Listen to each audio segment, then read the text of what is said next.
Now, have you had churches use your programs as well? I know a lot of churches have youth programs.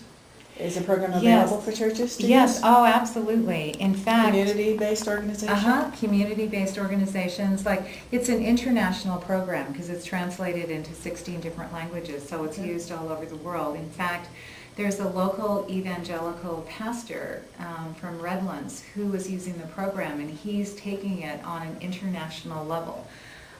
He and some members of his church got trained on how to deliver the program, and he has gone to Guatemala City, Canango.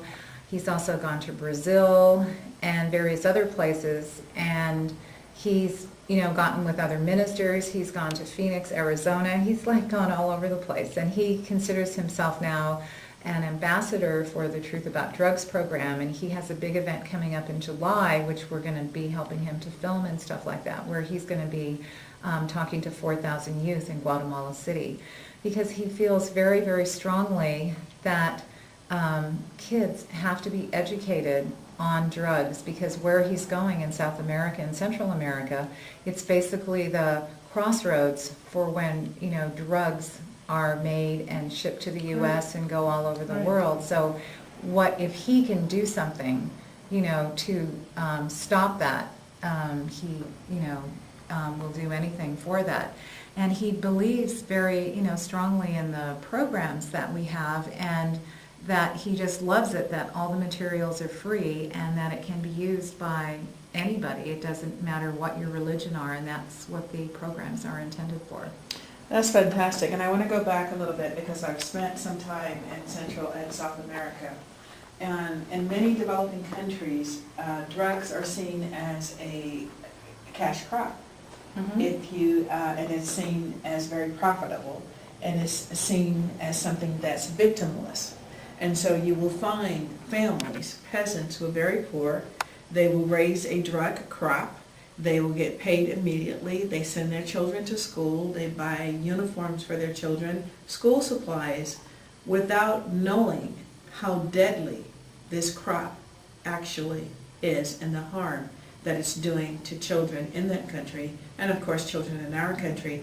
So to have a program like this, where you're actually explaining to youth that there is a victim here, and that actually this crop is not advancing your education or the education of your country, it's actually pulling you down.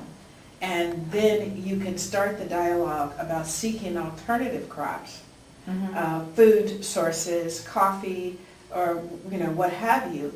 And so you can use the land for something that's going to be more productive in the long run, as opposed to this kind of fast cash, which can be very deadly in the short run as well as the long run for the economy of the country. So I think that's wonderful.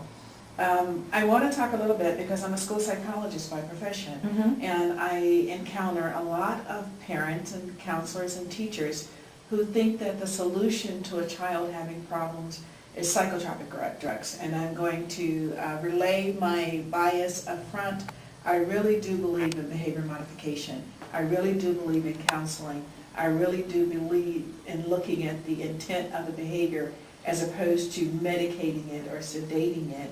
And I look at some of the long-term effects working with children and families, and I know that's how some kids get started. Innocently enough. And Darlene, sorry to interrupt you, but the other day you told me this fabulous story about what your mother said. And if you could relay that again, I thought that was so wonderful.